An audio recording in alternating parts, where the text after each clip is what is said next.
everyone, and welcome back to another edition of the Less Stress Life, where we teach exhausted and burnt out adults the truth about adrenal fatigue so that they can get their health back very quickly. And I'm really excited to be joined by Don Moxley. He's the Director of Applied Science and Brand Division at Longevity Labs, Inc.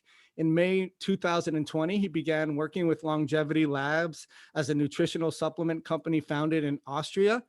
His role is the Director of Applied Science and Brand Development, their flagship product, which we'll be talking about not just in terms of what it is, spermidinelife, how it is used in terms of balancing growth and building with recycling and clearing out, or mTOR and autophagy, and that's going to be our main topic.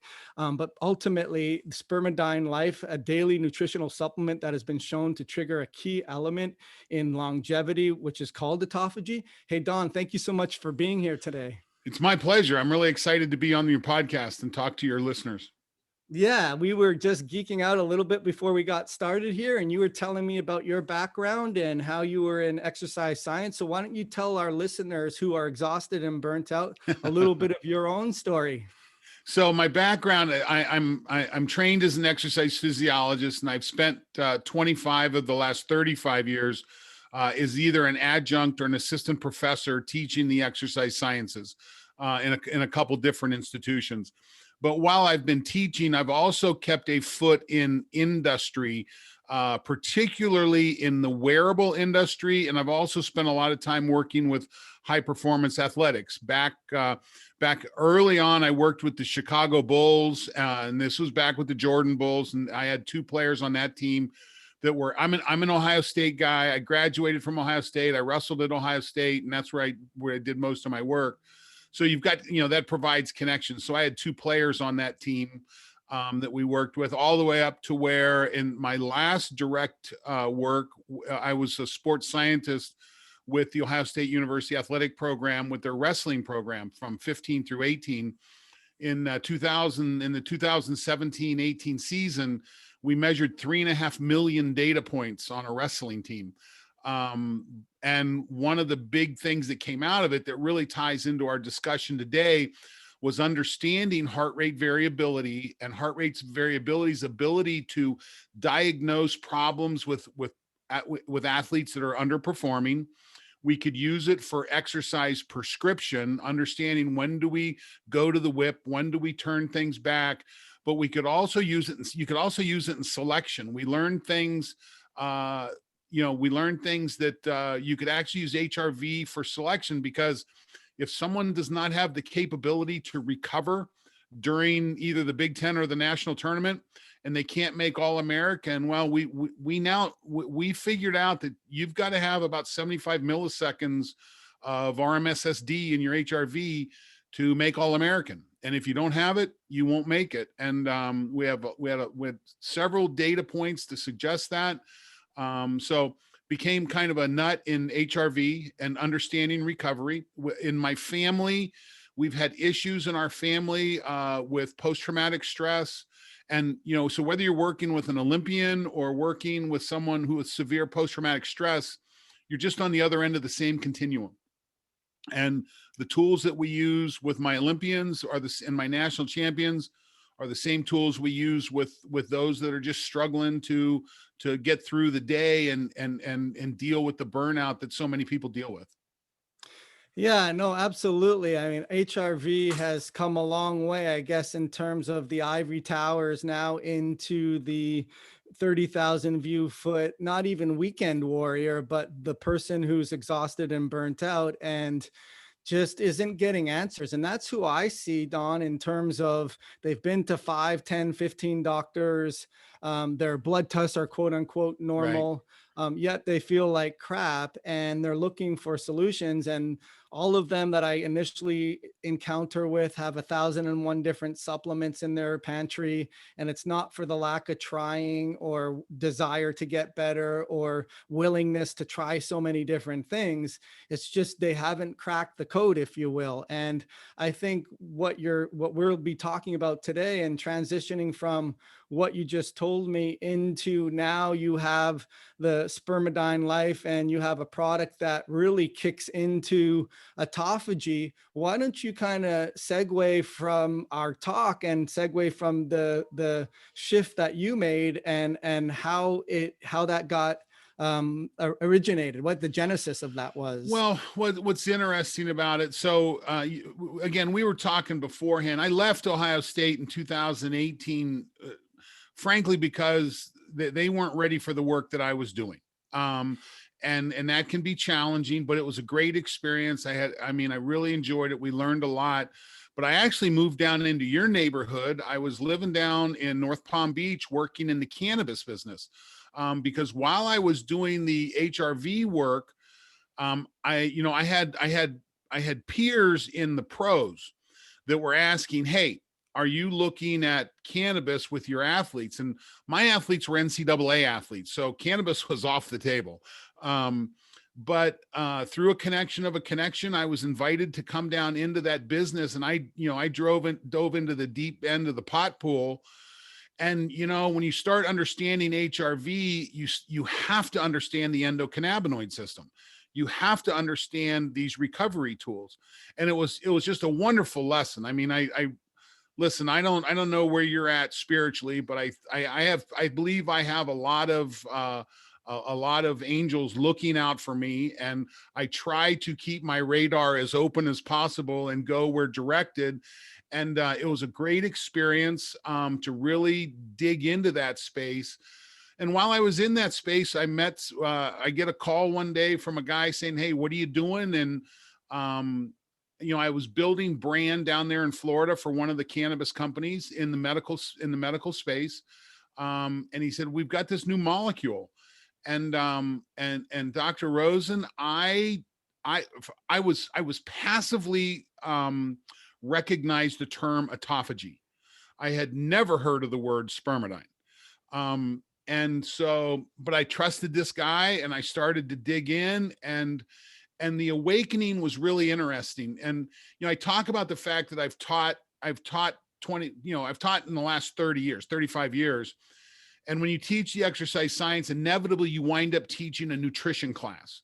And I've taught nutrition, I don't know, a dozen times. And typically when we teach nutrition, I call it Wardwell nutrition, because one of the leading textbooks in nutrition is by Wardwell.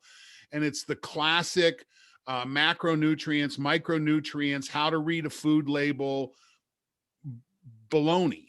Well, you don't teach about baloney, but it's a BS term. And while I passively recognized the term autophagy, you can't dig into spermidine and not have a deep understanding of autophagy. So that was interesting. And I thought back, well, I've been teaching nutrition for 30 years now. And typically in nutrition, you teach a nutrient, and here's the effect of the nutrient: proteins, fats, carbohydrates, vitamins, minerals, and water. That's the typical course. And listen, we teach about vitamin C because in the 14 to 1600s, we're packing people onto boats. They were on the water for a long time. They developed a condition called scurvy. But we figured out if they took limes with them and lemons and citrus, it wasn't as bad. Well, that's where we discovered vitamin C. We learned about vitamin E with prisoners in Japan. We learned about these micronutrients and their effect. Well, I believe, now listen, the research, typically it takes 15 to 17 years for research to make its way into what's called standard of care in medicine. And the research that's going on today won't be part of standard of care in medicine for 15 years. Well, I'm looking forward to the first nutritional textbook that teaches about the condition of autophagy and the fact that you get autophagy not through what you eat, but what you don't eat and when you don't eat. I think that's a really important part that's got to come along, and we're early on. I don't expect to see this textbook for 10 years. But I think it's an important part of progressive nutrition. And then we start to so we understand calorie restriction and its impact on autophagy. Now we can start to look at what's called calorie restriction mimetics. What are nutrients that we can take in that stimulate autophagy? And spermidine is one of those. Spermidine is this molecule that's in every cell of your body, men, women, plants, and animals. It's low at birth, it peaks about 30 and declines from there on out. But people who age well into their 90s and centurions have high spermidine levels. And we know that populations that consume high spermidine foods in their diets have higher spermidine levels. And oh, by the way, they live longer too. We see this in the blue zone work. So, so that's kind of how I go from, doing HRV on a bunch of college wrestlers through selling weed in South Florida into cannabis. There's a connection there. And that's that connection about helping people live their best lives. And that's kind of how I operate. Yeah, no, that's an awesome story. There's a lot of lessons just in that itself. I mean, teaching something for 35 years and being humble enough to know that what you don't know is still something that you can learn, which a lot of people that are exhausted and burnt out label themselves as this, that, or the other, and they become labeled and they become crabs in the bucket, and they don't want to let the other people get pulled out because they're identifying with that term. And I think that's similar to what you said. The other lesson was listening to your little angels and knowing, like, if it doesn't pass the spidey senses and you're tingling, then there's something inherent to listen to. I'm just going to review a little bit for some of the listeners that may not know, and I've taught it before, but HRV, heart rate variability, the 30-second commercial it's the cadence or the beats between the beats. And if you're under sympathetic dominance, you're going to have a very low HRV because it's Mhm. boom, boom, boom, boom, very quick. Even though it doesn't tell you your pulse rate, it just tells you what are the variants between the beats. Exactly. Versus if you're very adaptable, metaphorically as well as physiologically, and you can tap into parasympathetic activity, your variance between the beats will be higher. And that's going to be a better score and a better indication of recovery, a better indication of adaptability, and also not necessarily being under constant fight or flight hormones, which the people that we listen to are continually under stress. So I just wanted to kind of clarify that for the listener. Now, what I wanted to kind of get into was as far as what autophagy is, and then on the flip side, what mTOR is, and growth factors. And I really like the idea of what you've said. It's not so much, and I agree with you, sacred cows of the macronutrients and the small meals more frequently to keep your sugar levels stable, although they're always high. And, the food bullshit, excuse the language, pyramid, and how, ketchup is one of the vegetables on the pyramid, and the RDA. And it's just, these are sacred cows that need to topple by now already as far as things go. But as far as the question I'm going to get to is, why is it so important, as you're seeing in your research, to be able to tap into autophagy, and how you need to do that with not putting your foot on the gas pedal and the brakes at the same time? Well, Yeah. and it's important for the listener to recognize the fact that autophagy, when we start talking about autophagy, this is a relatively recent discovery. They just gave a Nobel Prize in 2017 to a Japanese researcher that described the processes of autophagy. So the autophagium, the parts that take place in the cell, this is relatively new science. And now we've started to look, when you look at longevity research, what we see is that autophagy is one of these, it's a key element to longevity. That right now, the only experimental manipulation that you can really do that legitimately extends longevity is calorie restriction. And this is science. Now, remember, this is relatively new science too. That Clive McKay at Cornell, back in the mid 50s, he ran out of money in his lab. He couldn't feed all his rats, so he fed one set of rats a full diet. He cut the diet on the other half of the rats, and the rats that were getting the partial diet did better than the full feed. It was one of the first places that we see experimental application of calorie restriction.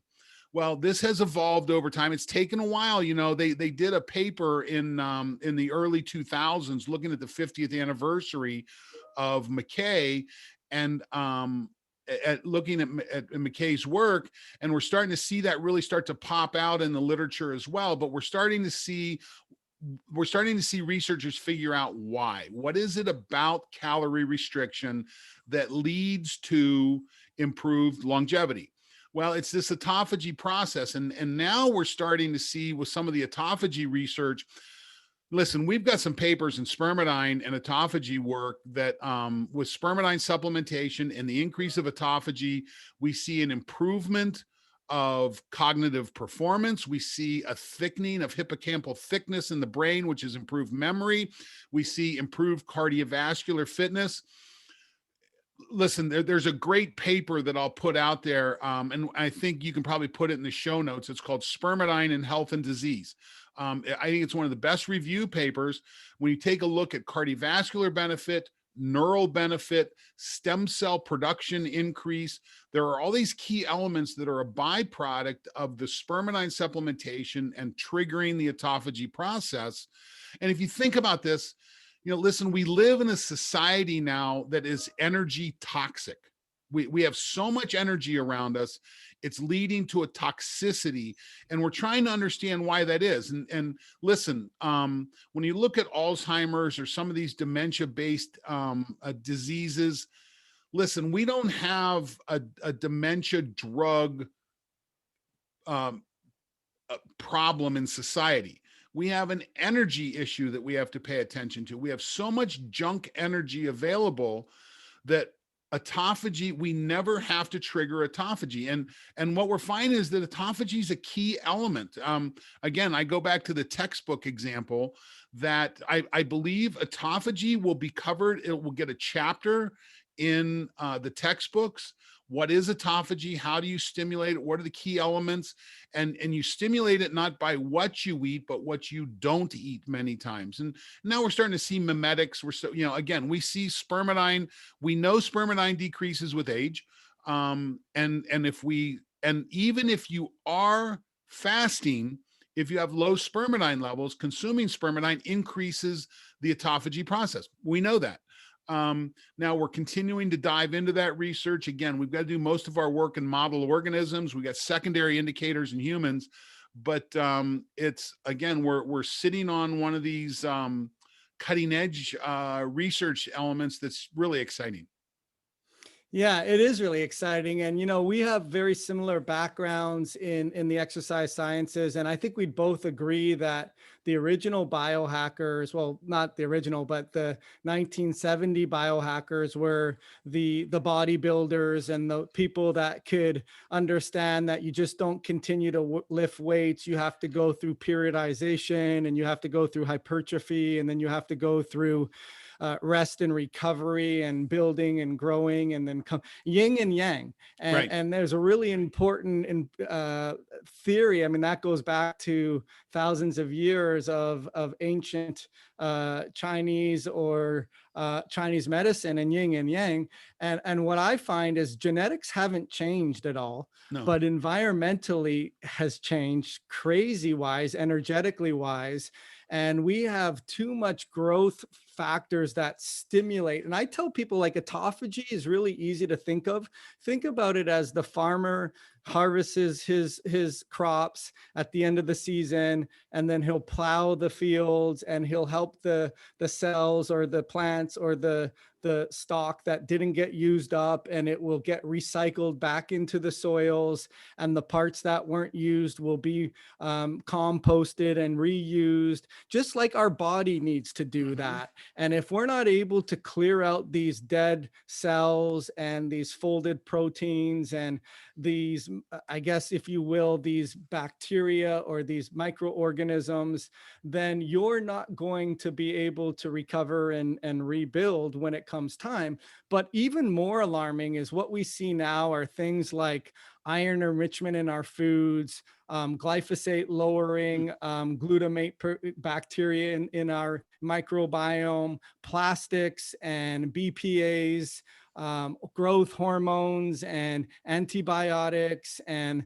pesticides, just so many things that stimulate the growth factors, that it makes it that much more important to be able to tap into autophagy. So maybe why don't you teach us exactly, okay, well, where does spermidine fit in? Because a lot of the people that we work with, their doctors aren't giving them answers, and they've had to become their own advocate. And they really do enjoy not the feeling crappy part of it, but the researching and the ahas that they have of, oh my gosh, I wish I would have known this earlier or been taught this, like you said. So where is spermidine for the listeners fitting in terms of why does it stimulate autophagy?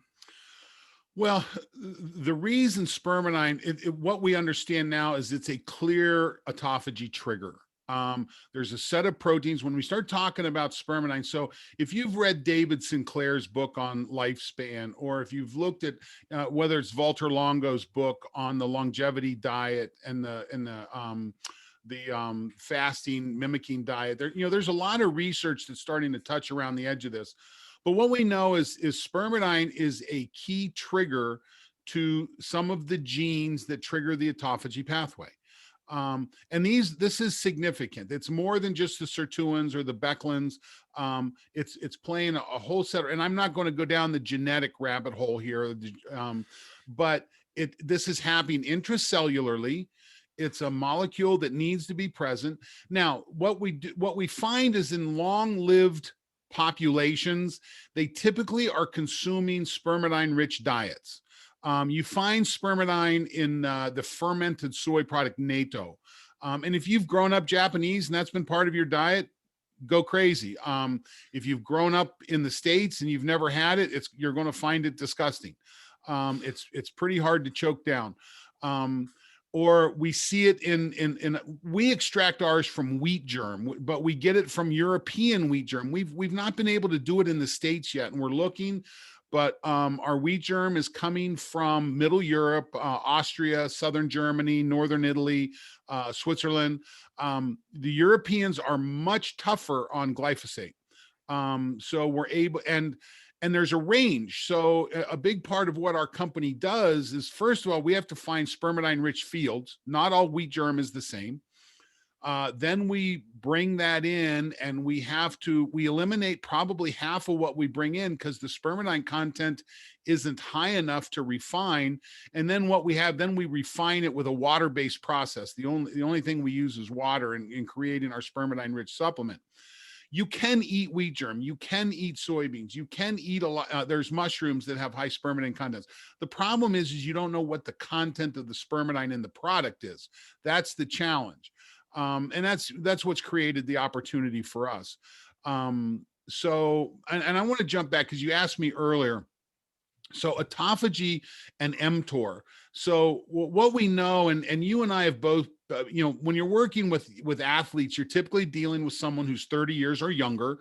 We're dealing with someone that's 15 to 25, maybe if you've got a long-lived pro or someone like that. And you know what? When you're eating small meals multiple times a day, you are feeding the mTOR pathway. Your body is going to be cranking out proteins. There's no two ways about it. The problem is this: when your body makes protein, it doesn't make them all the same, and it doesn't make them all correctly. So if your ribosome cranks out this one protein with one of the amino acids that's not correct, that protein won't go into use. It'll just sit there in the cell. This is the beauty of the autophagy process, is that when there is a demand made on the system, there's calorie restriction and there's an energy demand. This is when the autophagy process kicks in and says, oh, let's go clean up these old proteins that aren't valuable anymore. And let's go clean up these mitochondria or these other organelles that just aren't valuable anymore. And let's clean that up and let's put their parts back into circulation as either energy or to build with. And that's where we get a really healthy process. I'm personally most excited about understanding the role of autophagy in dementia and some of these Alzheimer's like diseases. We've got a lot. There's two great papers that just came out in the last month looking at this, and that people who consume high spermidine levels have lower levels of dementia, and we see an increase in cortical thickness in Alzheimer's disease parts of the brain that get attacked. So that's where I'm most excited. We have a paper that came out. I'm not sure it's in print yet. It's been accepted, but we see that when you have spermidine supplementation, we see an improvement in autophagy and immune response, particularly with COVID. We see an improvement. We see the fact that the immune system is stopping the transmission of that virus 80, 85, 92% of the time. So we've actually got some studies going on in Europe right now looking at this. So clearly this, as you said earlier, improved autophagy winds up improving immunity. It winds up improving neural performance. It winds up improving cardiovascular performance. We see an increase in nitric oxide. We see an increase in endothelial cell production and quality. But we also see an improvement in epithelial stem cells. So when people start taking spermidine, one of the first things they report is improved hair, skin, and nails. Your fingernails start growing like crazy. Your hair grows faster. And your skin gets better. So that's one of the benefits. It's one of the first things we see with the product. Yeah, no, that's awesome. I'd love to kind of get into, because where I'm in the field, like the field general, right? So Right. I'm working with the clients that are exhausted and burnt out. And by the way, I know that COVID is replicated through mTOR. And so if we have all these mTOR signaling pathways always being turned on, you are going to have more neurodegeneration, more inflammation, more problems. So really what I want to teach them, and am learning right now in real time, is what is the sweet spot? And there's no textbook answer in terms of, okay, how many days do we want to mTOR is not bad. I mean, pregnant No, it's women would not important. gestate if they Yeah. didn't have mTOR. Right. Bodybuilders wouldn't grow. We wouldn't be able to repair our bodies. This is where now we can link back the HRV to see which way we're trending, to know, hey, I got to switch this up if I've been doing too much autophagy and I've been too much caloric restricting and I haven't been getting my proteins and I've been doing too much things that are cleansing or recycling cells. Maybe my heart rate variability starts to slow down or drop, Yeah, so actually, yeah. the more I fast, the lower my HRV gets. So when your body recognizes fasting as calorie restriction or fasting is a threat. Your body sees that as a threat. So you're going to see a drop in HRV. You're going to see the body say, hey, we need to get energy. So it's going to cause you to naturally trying to spin out your own energy sources. And listen, that's one of the beauties when we start to get fat metabolism and we get the beta hydroxybutyrate and we get the alpha ketoglutarate and we get the great ketone bodies created. We get sharp mentally. It's one of the benefits. So yeah. And what's going to be interesting as the research goes on, listen, our body likes cycles. It loves cycles. It does not like being static. And when you look at the diurnal process, there's no doubt in my mind that we're going to see autophagy linked to the diurnal process. So we're going to continue to work our way through this and understand this better.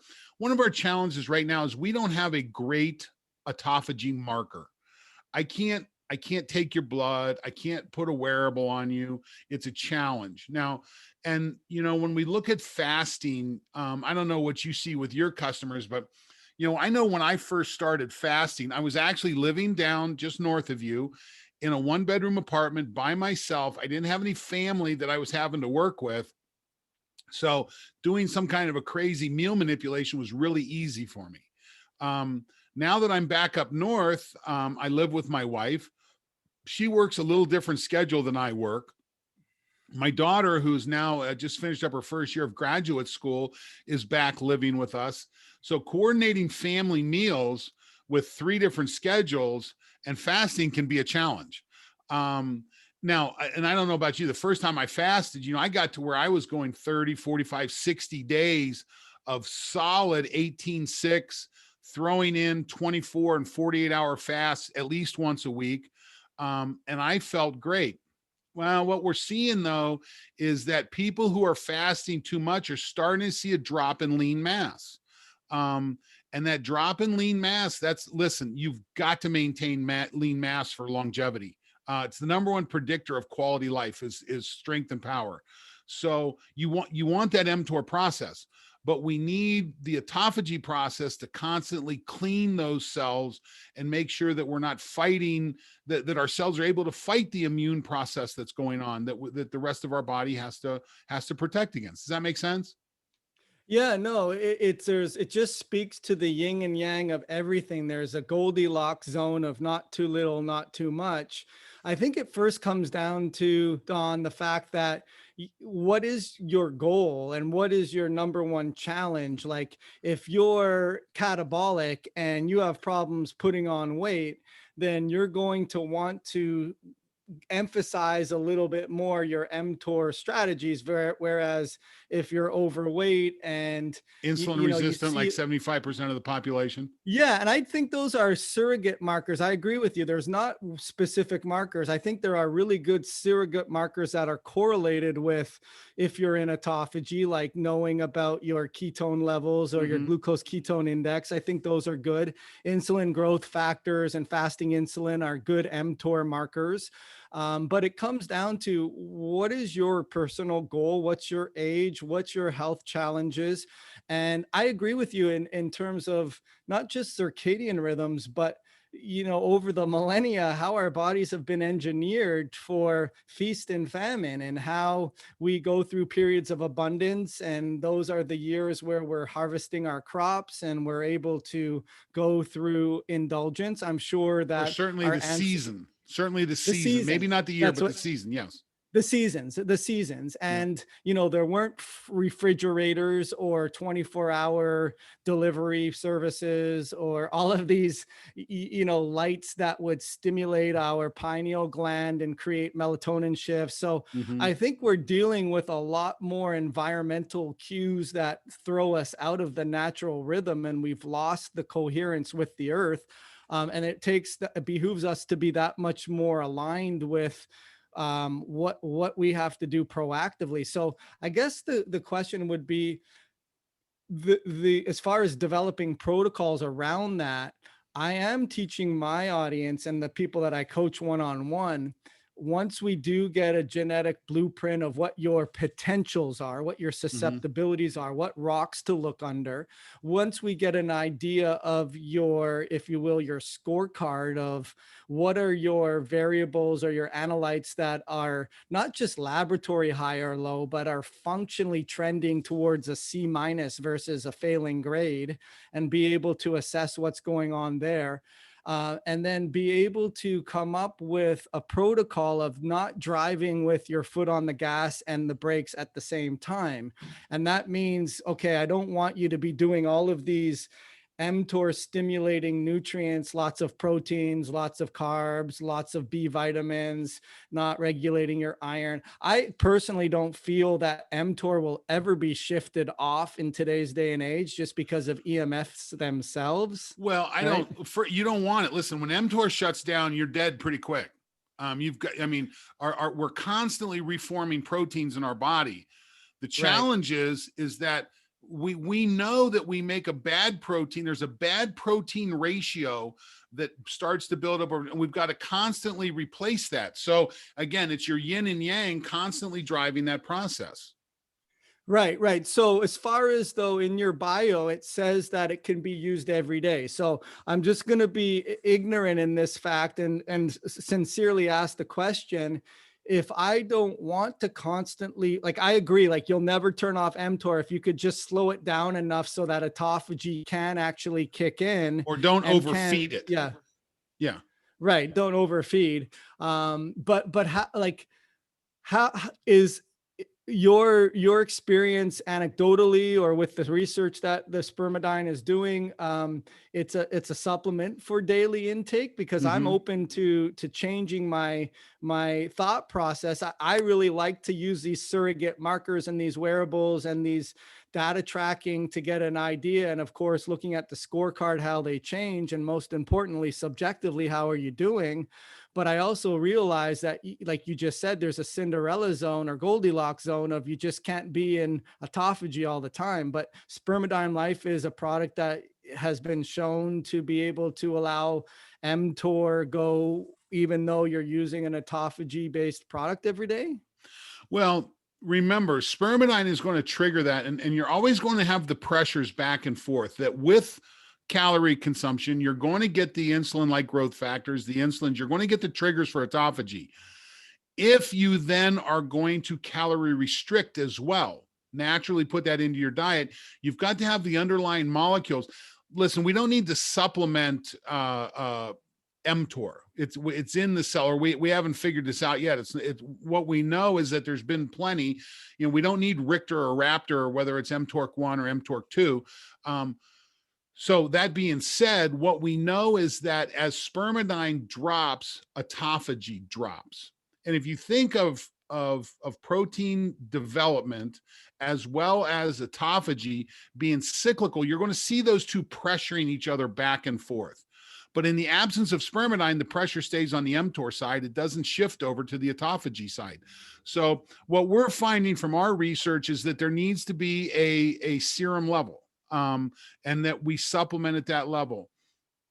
I look at I don't know if you do work with senolytics, whether it's fisetin or quercetin or things like that. When we look at the elimination of senescent cells, senescent cells are important from time to time. There's a lot of, our bodies can stop cancer with senescent cells. So we don't want to just wipe out our senescent cells, but we do want to clean them out every once in a while. That's the reason I like that Mayo Clinic protocol of using fisetin and quercetin for a couple days, take a couple weeks off, and letting the senescent cells do what they need to do. So when we start looking at mTOR production versus autophagy, I think the cycle is shorter. I think I personally feel it falls into that diurnal process. I'm going to build proteins while I'm feeding, and I'm going to trigger autophagy some period of time after I stop feeding. And this is the value of that 16-8, 18-6, maybe 24 hours. Listen, we can't starve ourselves to immortality. There's a process that comes in there, and I think it's important. And what we see spermidine as being a base level that declines with age. So it's about improving that third. Now, let me go address this a little bit for you, because you said something earlier that I think is really important. What are your goals? What are your objectives? There was a period of time prior to becoming a father when I was spending a lot of time worrying about what I looked like, or as an athlete, training to be an athlete and be big and strong and do some of these things. But now that I think of life in 3/3. The first third we spend learning, and the second third we spend in service to others, either as a work or raising our families. But then there's a third of life.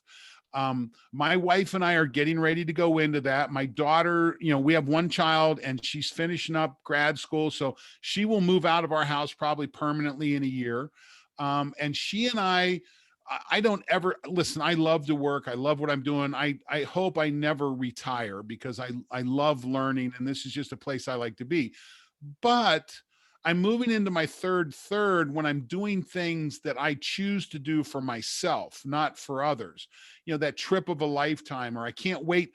I told someone the other day, one of the greatest things I enjoyed wasn't coaching. I've coached a lot of kids at a lot of levels. My most favorite coaching experience was when I coached my daughter's 8th grade field hockey team. It was wonderful. And I've coached Olympians in wrestling. I've coached multiple national champions. I've worked on 8th grade field hockey was the best. And I'm looking forward to coaching my grandchild's 8th grade field hockey team.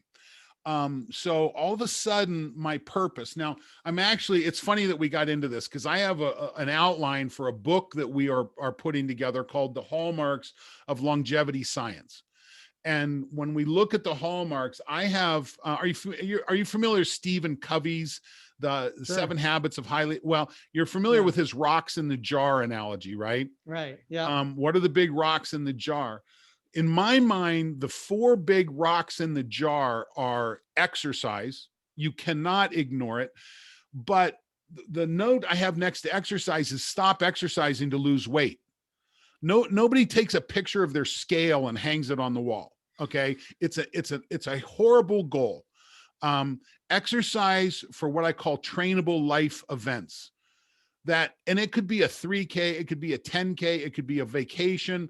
My trainable life events now, I'm starting to train for my daughter's wedding and my grandchildren and my great grandchildren. So my goals have shifted to clearly health span, lifespan, not, I've lifted lots of weights. I mean, I used to train with Lou Simmons at Westside Barbell before it was Westside.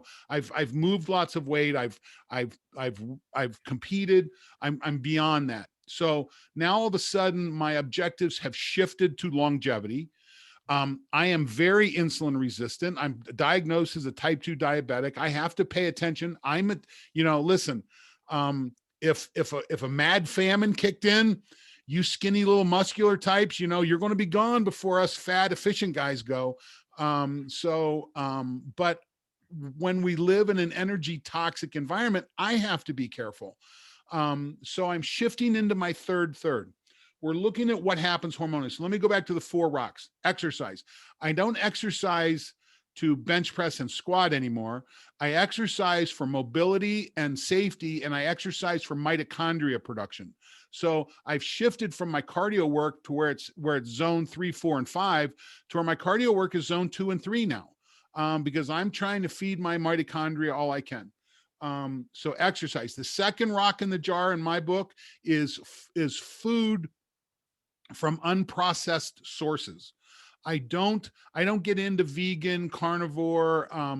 I feel like I've made the statement that in the absence of extinction, there is no evolution. There's only diversity.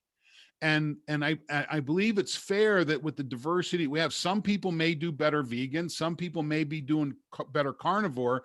And as you said, you got to figure out what works for you. But what we can agree on is the more you process a food, the worse it is for you. So trying to get stuff, farm to table as much as possible. My third rock in the jar, we put sleep. We call it sleep. It's recovery. It's understanding stress and recovery. I do a lot of work with meditation and floating and these key elements for boosting parasympathetic reaction and recognizing the sympathetic in our lives. And fact is, you can't fix bad sleep.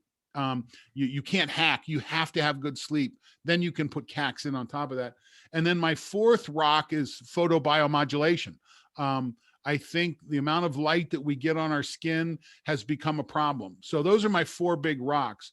And when you look at longevity, the jar that they're going into, I call purpose. What is your purpose in life? And when you have your purpose, then it gives you a guide for what you do with those 4 big rocks. And we can bring other things in. I mean, so there's nutritional strategies, there's hacks at the exercise level, there's hacks at the food level, there's hacks at the light level, and there's hacks at the stress and recovery level. So that's where biohacking comes into play. And it's important because our environment has driven us away from our genetic optimization. You and I were talking earlier about air conditioning and living in South Florida. And, Homo sapiens were successful. The genetic set that we have were successful over Neanderthals because we adapted better.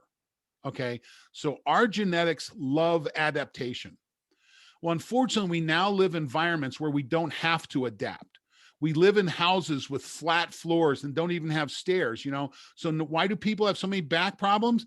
Because they don't have to pick their knee up above 90 degrees to climb anymore. So their iliopsoas is spasming and it's crossing over the sciatic nerve in two different places, and they're coming to you to get fixed. And the fact is they should just climb more. I mean, you need that environment. We live in environments that you know, the temperature in our house between summer and winter, when the temperature outside varies 60 degrees, our temperature inside varies 4 degrees. And that's a problem. We have to hack that somehow. So we understand the value of heat shock proteins and cold shock proteins. You know, if you're watching this and not listening to it, you look over my right shoulder, you see my sauna. You know, it's one of my important hacks. So, you know, that's where I go back to, you have to have purpose. You have to have those things that you're focused, that put pictures on the wall about how you define yourself. And then that will help drive those 4 key elements. And one of those hacks is understanding, you know, in our diets, we don't have enough spermidine. Now, if you live in a blue zone, maybe you do, and you don't have to worry about it. But what we found is the rest of us don't. And this is that combined with caloric toxicity. We have to hack our way to figure this out so that we can get back into the mTOR anabolic, the autophagy catabolic process. And spermidine life just happens to be one of those molecules. Yeah, no, that's a great answer. And I'm thinking to myself, we'll have to definitely do a part 2 because I have so many questions to ask you in that. But, you know, as complicated as some of the terms you used are, Don, it's not rocket science, right? I No. mean, common sense ain't so common when we're not moving and we're isolating and we're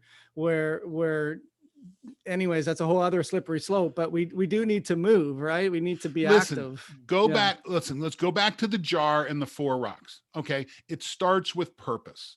Yeah. And you know what? You have to sit back and decide. My purpose in life is not working for someone else.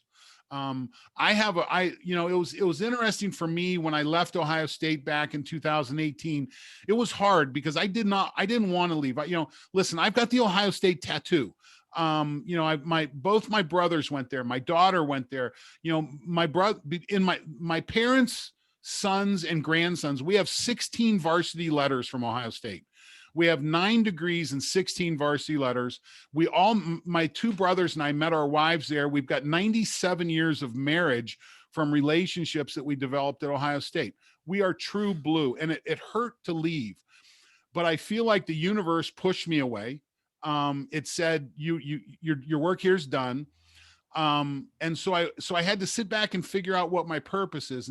And when you look at my LinkedIn description, you'll see that I help understand individuals make decisions that lead to the reduction of suffering and the promotion of well people. You know, that's kind of things. And so while I have a degree in exercise physiology, understanding mTOR and understanding these things are key. So purpose is critical. Listen, pick up something heavy every once in a while, like twice a week. Just pick up some. Don't get caught up in whether I'm doing CrossFit or something else. Pick up something heavy, make it a regular part. And oh, by the way, go walk. Those 2 things are transformative. If you have challenges with those and you need to, your environment is right, well, maybe you need to put a Peloton bike in so you have access to it. Maybe you need to put in some kind of a piece of equipment to help pick up something heavy. Listen, for me, exercise is that simple. You can throw in yoga on top of that. You can throw in a lot of these other things, but pick up something heavy and walk. When we look at nutrition, just start getting your food from unprocessed sources. Quit buying your meals out of your car window.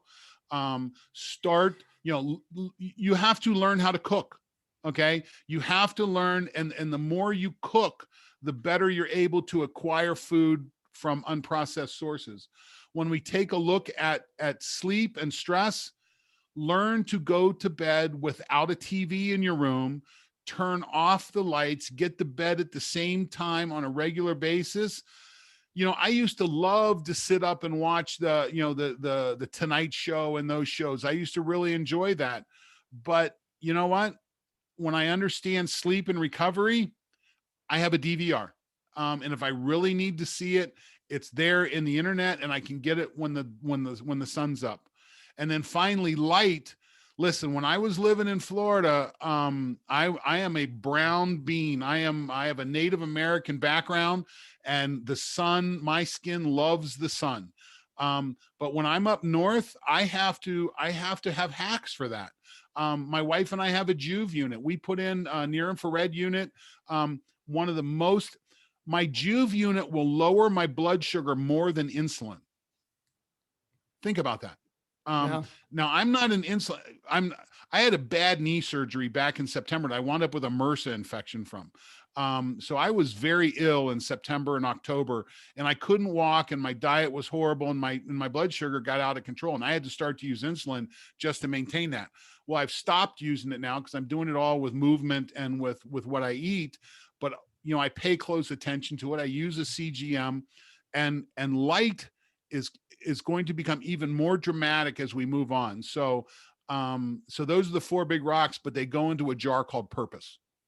Yeah, that's an awesome answer. I would just elaborate your 4th rock on photomodulation and put frequency modulation and frequency awareness, because EMFs, that's especially with 5G, that's a whole other conversation, but that has been shown to stimulate mTOR. It has been shown to cause insulin spikes, and we are bombarded by it on a daily basis, and there's no escaping it, but we can certainly be proactive with it. We can put our phones on airplane mode, we can put our routers on a wireless timer, or we can resync it up to the wires. We can have a 2-day, 3-day, week sabbatical, and we'll still live. We grew up with these things without having these things. But anyways, I got to run. I appreciate your time. I will put a link to be able to how to access getting spermidine under the show notes so that people can try it. And I would hope that you and I can meet, Don, for a part 2, because I have so much more to go with you. But I appreciate your time, and I appreciate all that you're doing. I love your mission and your purpose, and I just want to thank you for being here today. Well, again, I really appreciate the opportunity. I'm looking forward to the next one. And Spermidine Life, if you're looking online, there will be a link in the show notes, but spermidinelife.us. If you go to spermidinelife.com, you'll go to our Austrian site. We don't have the geolocating worked out yet, but if you want to see it, if you don't speak German, it's better to go to spermidinelife.us. That's our US site and kind of where we operate. Awesome. Thank you so much, Don. I appreciate it. Have a great day. You too.